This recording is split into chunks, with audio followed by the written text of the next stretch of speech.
This is West 8th Street, New York University.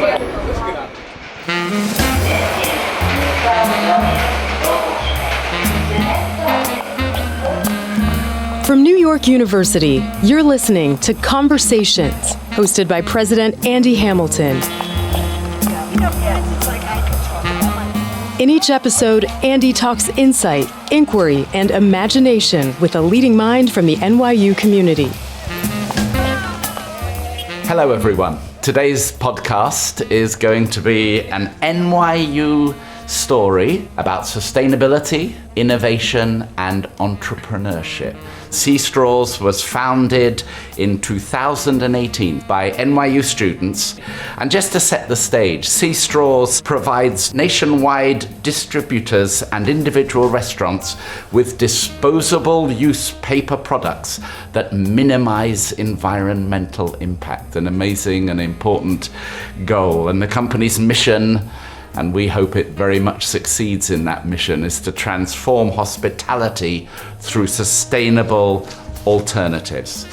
We're joined today by the founder and CEO of SeaStraws, Antonio Di Meglio, who is a student at Stern, graduating in 2020, next year.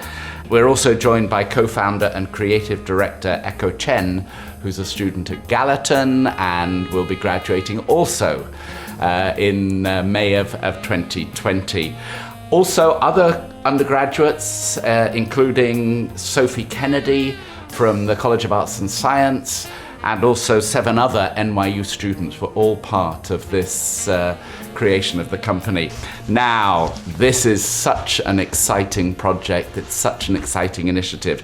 I want to get the conversation going by Antonio and Echo asking you where did this idea come from, Antonio? Well, this idea, its origins lie in an NYU-centric story. Without New York University, there is absolutely no way that SeaStraws exists. But let's start at the day that the ideation happened. So my background is a bit in hospitality and food service, and I used to grow up going to the Jersey Shore, so I was aware of these issues. But one day, in the spring of 2018, or rather the winter, I actually used to play basketball at the Palladium gym with my friend Kevin, and we would stay until it closed. It would be a great way to de-stress. I didn't run a startup at the time, so I had more time. But we would go and play basketball, and it would close at 11:30, and the only place that would be open for us to actually get a snack, for a nice midnight snack where we could recap our day, think about our studies, and then prepare ourselves for the next day, was actually the McDonald's on Union Square. It was not, and when we would go there, we would actually get a 99-cent drink called the Mango Pineapple Smoothie. We actually used to call it the Aruba because it was a tropical drink and made us feel like we were getting away for the 30 minutes we would have it and chat at the McDonald's. But when you got the smoothie, it would come in a plastic cup with a plastic lid and a plastic straw, and there would even be a napkin and a paper bag, and it was literally 99 cents. And I looked at my friend one day and I just said, dude, someone is going to change this. Now, Kevin was actually a visiting student from Duke, so he wasn't able to be a part of the full origin story of SeaStraws. But when I came into then starting the company afterwards, I gathered the people that I had known the best, which were my peers in my classes. So people like Echo, Sophie Kennedy, Nisarg Patel. I had roomed with 3 people in Florence when I was studying abroad that actually ended up being some of the founding members of the SeaStraws team.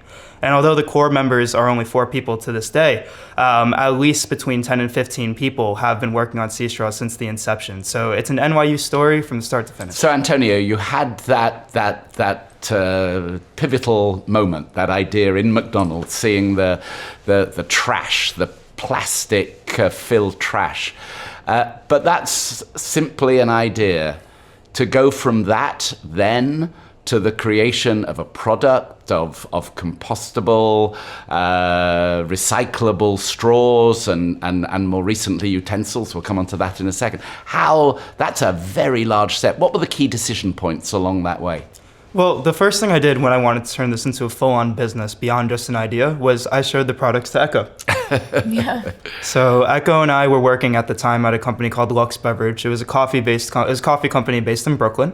And we were meeting one day at a co-working space. Was that summer work in Lux Beverage? Yes. It was summer work and a little bit into that semester as well. Okay. But Echo and I had worked together previously, and I had showed her these products, and I said, "Hey, Echo, what do you think about these straws?" And then Echo can tell the rest of the story. Yeah, so we looked at the straws. He presented the idea for like sustainable straws to me. I looked at the straws and I'm like, well, if it's going to be sustainable for the earth, it also has to be ethical in the manufacturing process. So that's how we came to have our paper straws manufactured completely in the U.S. Yeah. Because that was something that was important to me and I thought was important to our mission as well. Yeah. And then we also decided that we wanted. There's a lot of paper straws that come in different colors and a lot of different patterns that you usually see in like Target and stuff.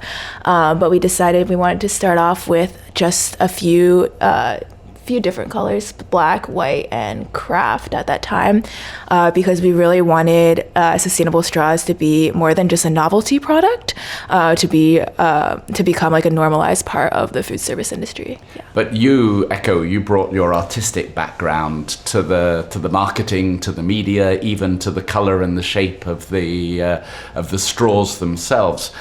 There's an aesthetic that I'm sure is very well considered, very much thought about. Tell me how that process worked in your mind and how you also got the others in the team to buy in to that aesthetic. Yeah, so our brand is quite ocean themed, obviously. Our name is SeaStraws. I think all of us... Tell our listeners what the C stands for, SEA. What does the C stand for? So the C in SeaStraws stands for sustainability, education, and advocacy.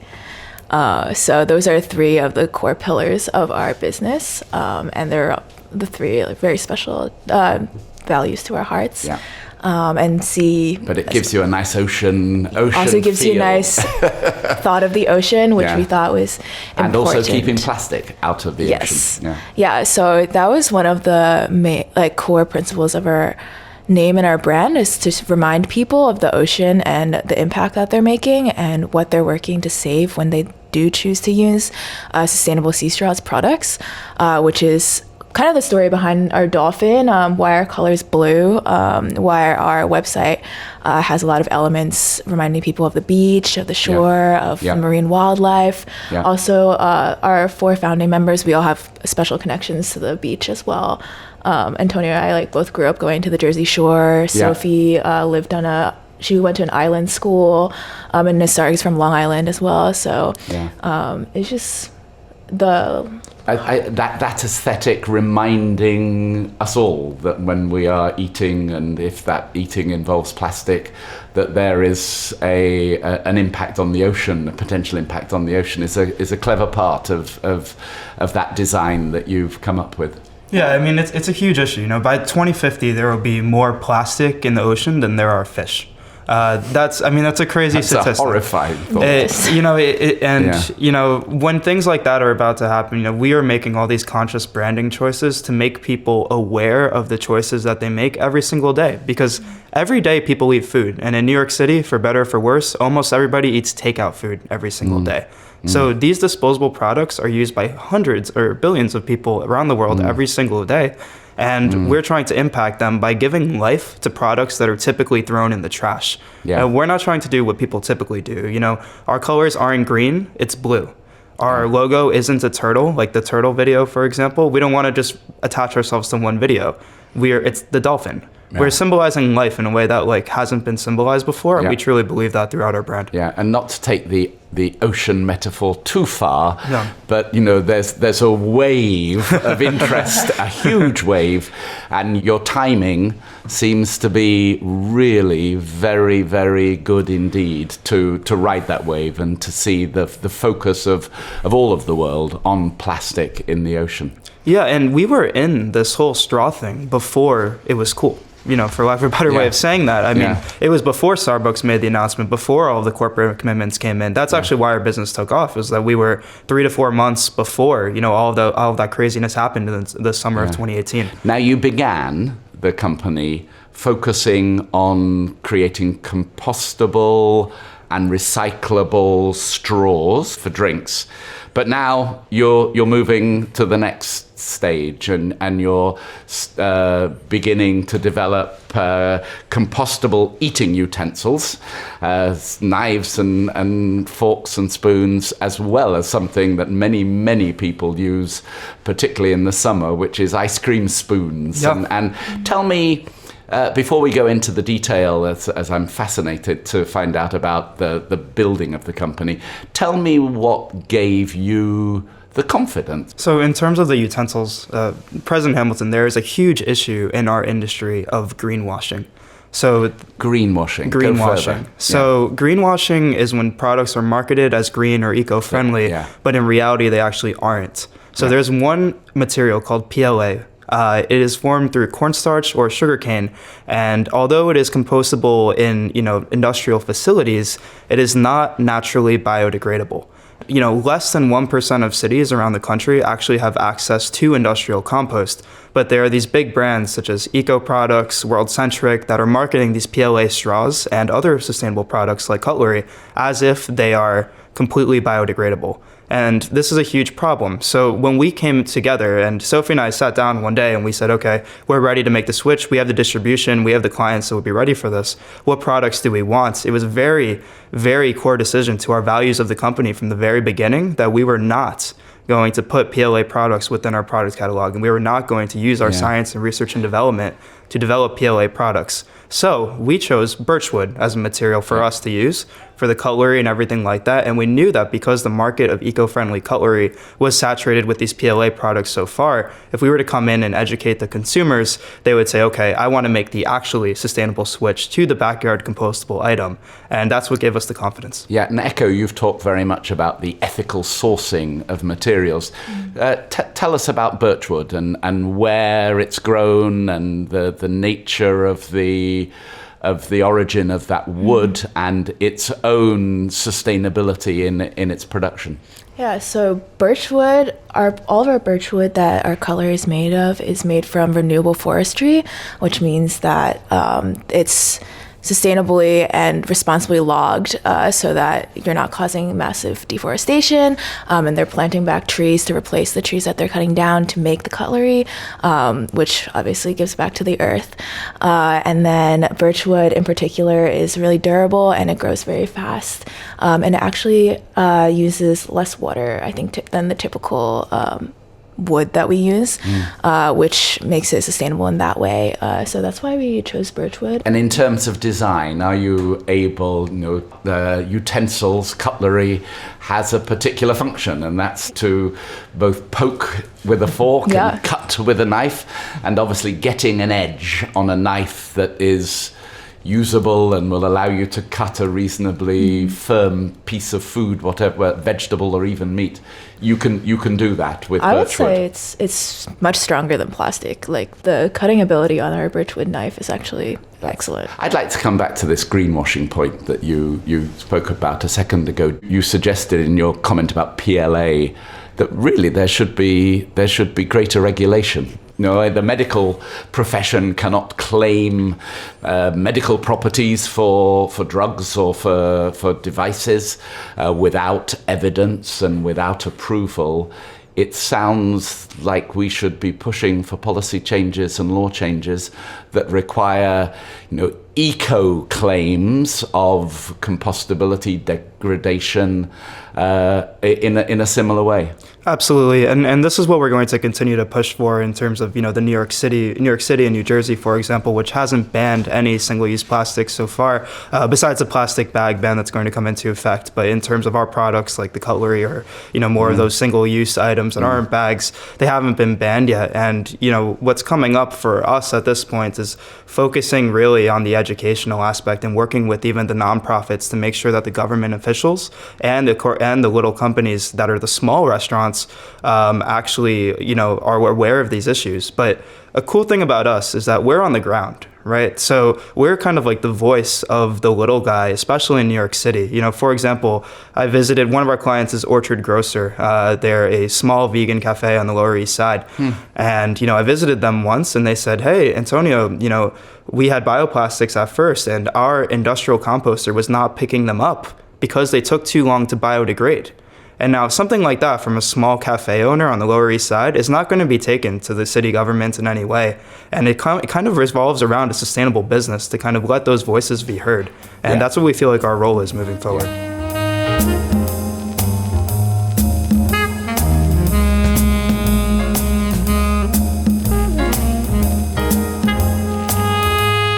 Let's talk about building the company, because obviously, again, an idea, but startups need money. And in order to turn that to scale and then a product that can be marketed and sold. So talk to us about that stage in the development of SeaStraws financing. Where did that financing come from? How did you make the pitch? We've all seen Shark Tank.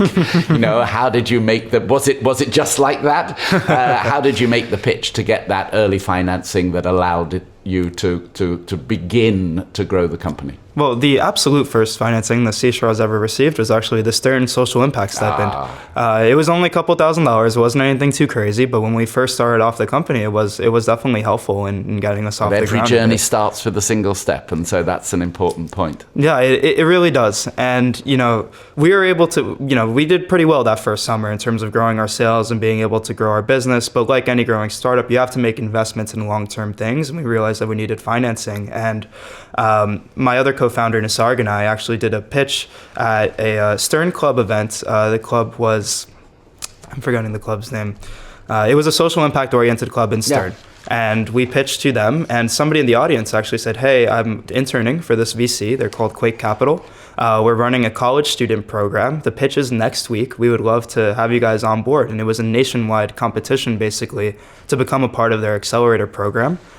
We did our first pitch with them online. It was us and other teams all doing online video pitches. It was Halloween night, so, you know, your junior year of college, most people are doing other things on Halloween night. Yeah. But at SeaStraws, that's what we were doing, along with 9 other really good teams of college student startups around the country. Yeah. And we ended up making it to the final round after that, and we ended up securing their investment in a place in their accelerator program starting from January of this past year. So it's been almost a full year since we got our first investment commitment, and the company's been going very strong since then. But, you know, it's always baby steps for us because we're not selling our business on a product. We're selling it on the mission. I sincerely, and I was saying this to Echo the other day, if we don't do this, I sincerely am not sure who is going to bring these products to the masses. And that's the story that we tell investors. Of course, it had something to do with, you know, having good pitch, and we ended up winning the 300K challenge as well. Yep. And, you know, that was, you know, a 50K grant, which is very helpful. If there are any entrepreneurs listening that are NYU related, an alumni or current student, you should totally do the 300K challenge. It is super helpful. It would have been incredibly helpful for us even if we did not win. And you know, it was a really good opportunity for us to continue moving forward. So I think that point you make is such an important one, that the purpose of those challenges, I always make the comparison whenever a student or a faculty member writes a research proposal to a federal agency. Even if you don't get the funding first time, you learn so much, you focus your ideas, you develop experience of how to pitch the product so that the next time you're more likely to be successful. So talk now about the next step. You're in the early stages. It's a very exciting time in the life of SeaStraws. You're supplying small cafes in the Lower East Side. You know, have you got your sights on McDonald's? Are you beginning to explore that next dramatic step in scale up of the concept? Yeah, so that is the next step so our current target market, you know, the next step is universities and branded chains. So we're lucky enough to have been onboarded with 2 branded chains very recently. One is a decently sized one. describe them? Can you say what they are? Yeah, one is, a small New York City-based barbecue chain called Mighty Quinn's. We are also onboarded with Earth Bar, which is a 50-plus location juice bar chain in California. Wonderful. And, those were two brands that chose us. Let's give them free publicity as well. They would love that. They chose us because of our sustainable value proposition and because of our brand value. A dream statistic that I have for our business that I know we are going to be able to present to a Burger King or McDonald's one day is that having SeaStraws products actually results in a return on investment. If you look at the way that like Burger King, for example, talked about their partnership with Impossible Foods and marketed that, or Dunkin' Donuts with the Beyond Sausage, we actually believe that if those kind of products, which are also lifeless, could have an identity, or mostly actually people have negative perception of the meat industry and everything like that, if those could have a positive brand feel, we believe that the products that surround them, especially with the sustainability involved, could also have that positive brand feel as well. So we're building up these smaller chains as a case study so that one day we're able to present that to them. That sounds really exciting. Now, tell us about how on earth you manage this incredibly exciting project you've got going that is real. You are working with sales, you're connecting to restaurants and chains, you are working with suppliers. How do you balance that with your studies? We're not, the timing of this conversation, we're not very far away from finals. And so how do you balance it? Echo, what's the secret for other NYU students who are listening? I think it's really keeping a tight schedule and sticking to your schedule. I think like when things get busy with SeaStraws and it coincides with being busy at school, my Google Calendar is like planned to the minute. I'll say like, from here to here, like I'm doing stuff for school and I just won't touch anything for work unless it's like a level 10 emergency. And then I'll say like, from like here to here, I'm doing just SeaStraws stuff and I won't get myself distracted with anything from school. And I think that way, it helps me like compartmentalize different things and just be focused on the things that I'm doing, which helps streamline everything as opposed to being like all over the place, like trying to study on one side and like trying to do work on the other.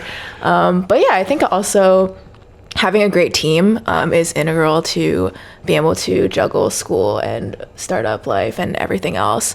I think our team takes really good care of one another. We're always checking in with one another to see if there's anything we can like take off each other's plates, like how we're feeling with the school work balance.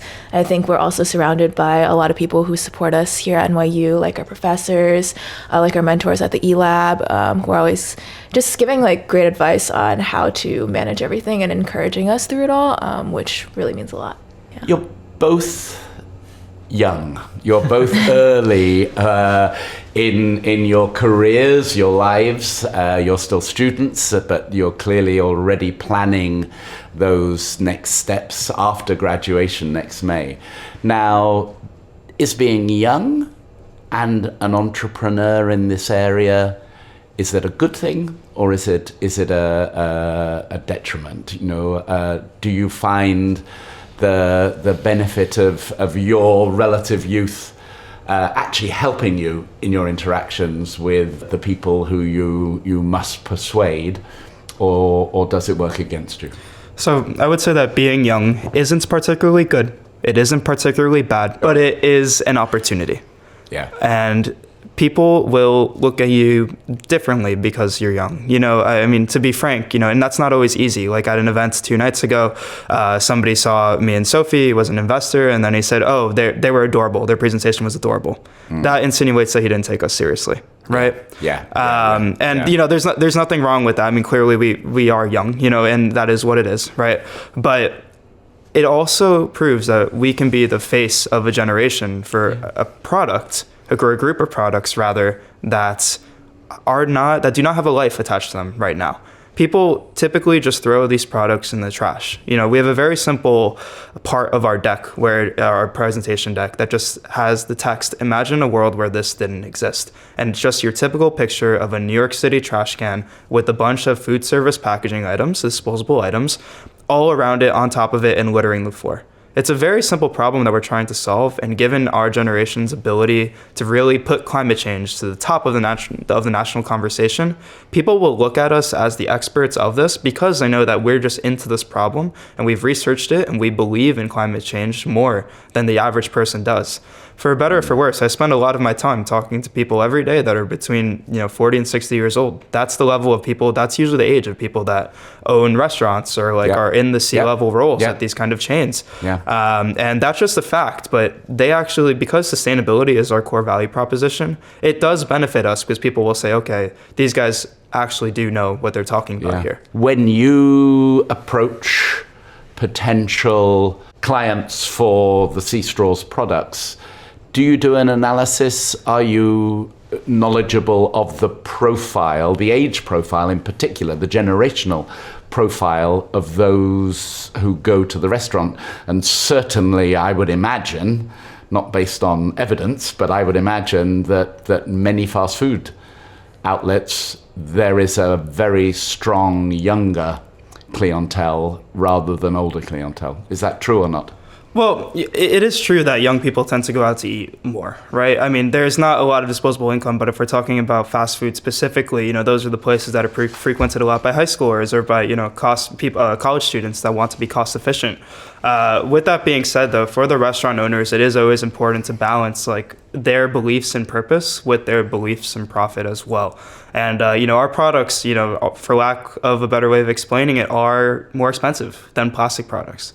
That's just the way that it is, right? So our value proposition and the kind of crazy thing that we're adding to the food service industry is the concept that disposable products can have a marketing value for your industry. It's not just a cost. We're looking at them as an investment. If we're able to convince people and we get more raw data around it, I think that would be a great statistic for us to show. But as of now, we're still in the early stages. We're lucky we have regulation behind our back that's going to help us. But we're excited to educate people. Sustainability, education, and advocacy are our three core pillars, and we anticipate being able to serve those forever. Now, running a company and having employees in the company, founders of the company, clients who are depending upon you to deliver the product, that brings with it significant stresses and responsibilities. Crises. Have you had crises? I'm sure you have. You'd echo a few moments ago, you talked about a level 10 emergency, which suggests that there are at least 9 other levels of emergency you guys contemplate, and maybe there's a level 20 emergency. How do you manage crisis? Have you had crises? Have you had to pivot? Have you had to find a new supplier quickly, or else you might lose a client?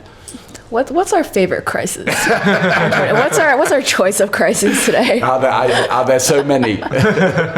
Well, I mean, there are ups and downs, to every business, of course.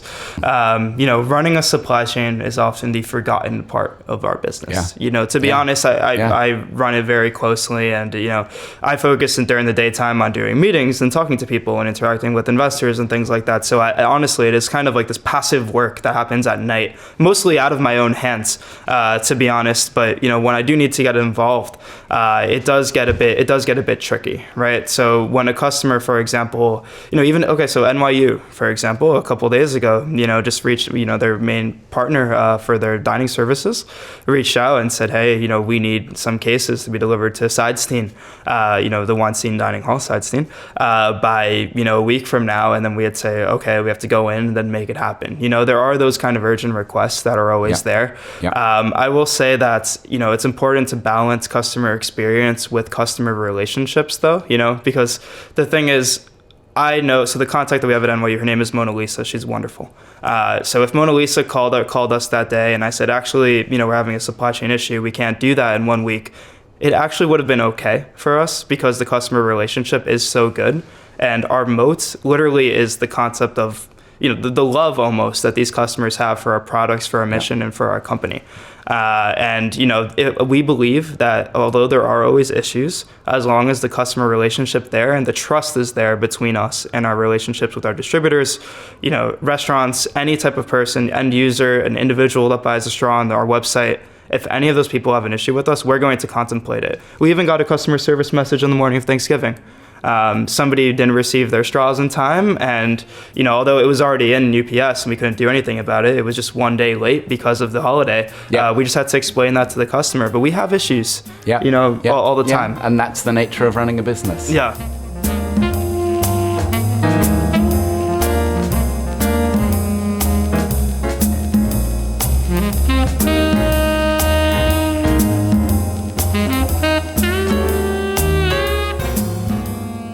I love the part of your origin story where NYU. Of course, I love that part, and particularly NYU Florence. Talk a little bit more about that. Were you in Florence as well, Echo? I actually wasn't at NYU Florence, but it's funny because I took a gap year, so I'm a 3-year graduate. And during my gap year, I was in Florence, and then when I met Antonio, I realized that him and Sophie had met at NYU Florence. So the three of us had all been in Florence. You'd all been in Florence, so there was a connection. I'd just like to hear, a little more about the role that NYU played, because obviously the story of SeaStraws is a great story.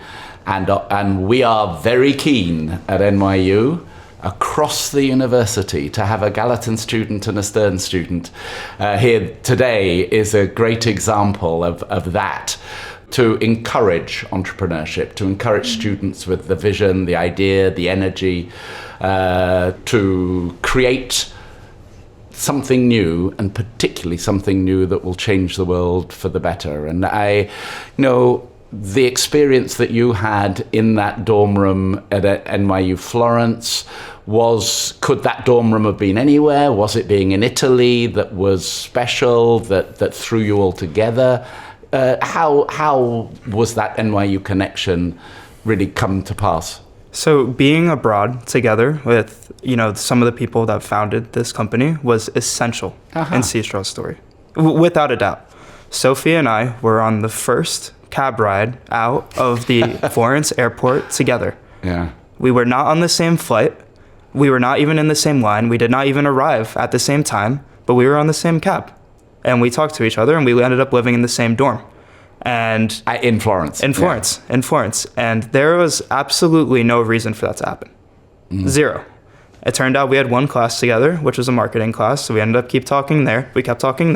We did a marketing project in one of our classes for international marketing, where we actually it was to open a fake business, of course. It was it was an institution in Florence for study abroad with one of the professors there. One person in our group, Nick Ciccoli, he ended up becoming CFO of SeaStraws as well. Okay. But furthermore, Sophie and I actually did one program together in Florence that was essential to the creation of SeaStraws, and that was called the EU in Focus program.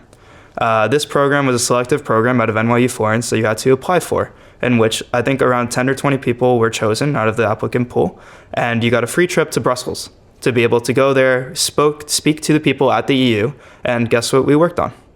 Climate change. So we presented research in a group together on migration and climate change at the EU in the fall of 2017. And this was our first experience not only working together as a team, but also working together to do something that was way outside of what the typical college student is able to do.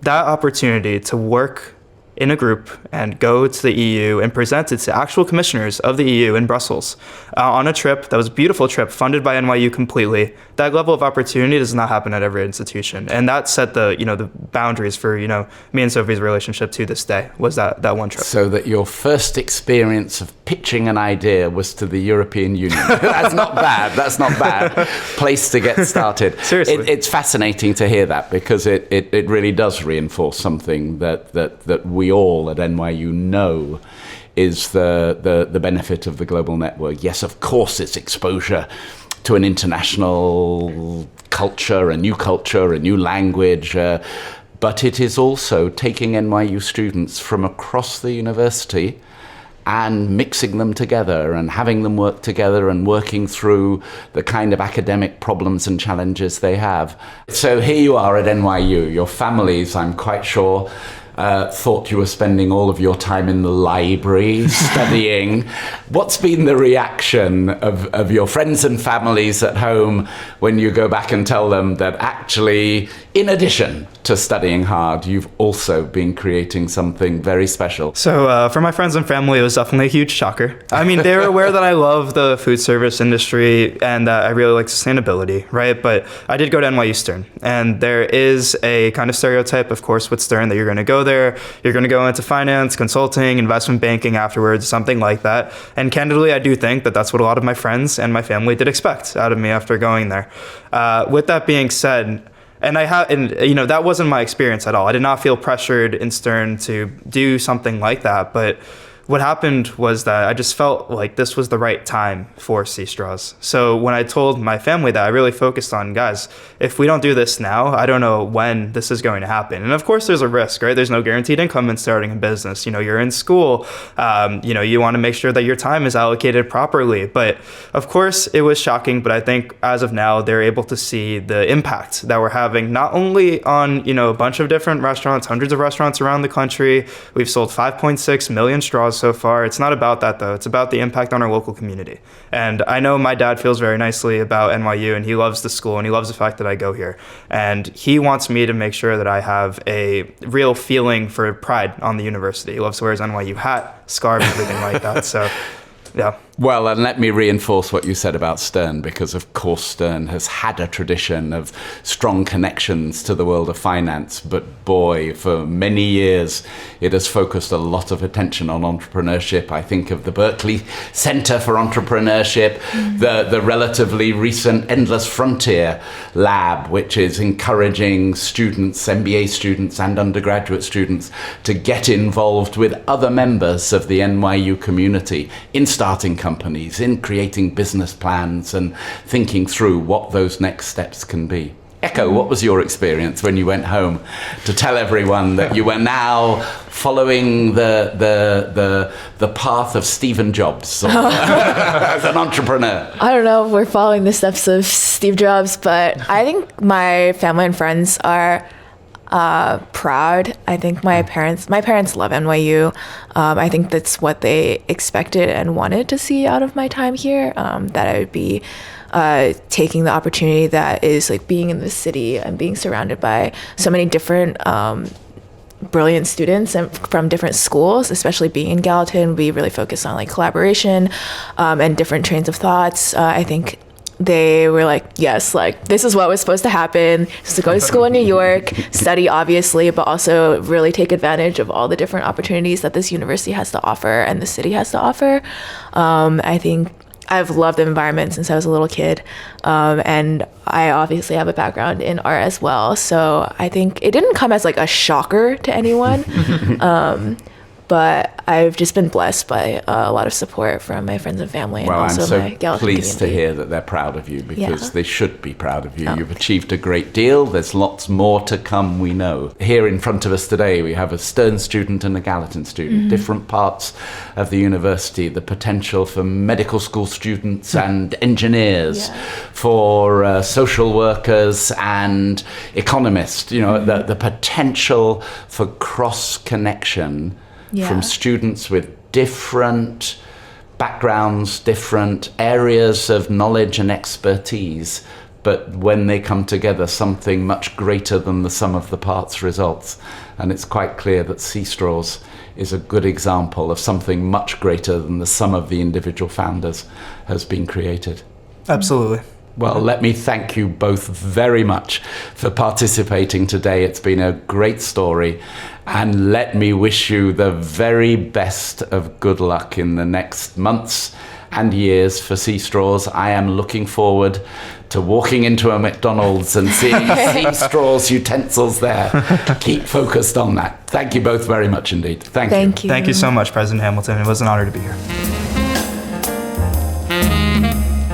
Visit nyu.edu/conversations to subscribe to the podcast and learn more.